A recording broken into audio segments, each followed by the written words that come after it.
Hi hello everyone. నేను చిన్నప్పటి నుంచి ఇప్పటి వరకు 4 టైమ్స్ ఈ జూ పార్క్ విజిట్ చేశా. But this time I'm very disappointed. చాలా యానిమల్స్ కనిపించలేదు, చాలా చేంజ్ వచ్చి ఇంకా పిల్లలు అడిగారని తీసుకొచ్చాం కానీ నాట్ వర్తబుల్. నాక్టర్నల్స్, రెప్టైల్స్ ఉన్నాయి బట్ ఎక్కువ కాదు.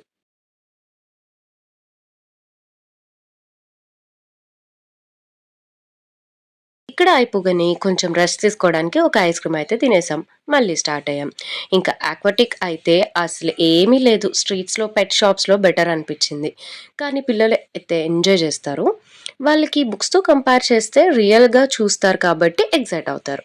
కానీ ఇక్కడ చూసే ఈ ఫిష్ మాత్రం ఏంటో తెలియదు కానీ ఎవరో జస్ట్ పాప్కార్న్ వేశారు ఆ వాటర్లో. అంతే, అవి పడగానే ఎక్కడి నుండి వచ్చాయో కానీ చాలా వచ్చాయి. ఇంకా సఫారీ మ్యాటర్కి వస్తే ఇక్కడ old lion, white tiger and bear తప్ప ఏమీ ఉండవు.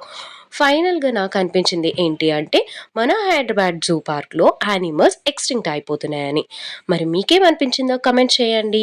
ఇంకా ఫైనల్గా మేము తీసుకొచ్చిన ఫుడ్ తినేసి రిటర్న్ అయిపోయాం. వీడియో నచ్చితే like, share and subscribe. See you in the next video.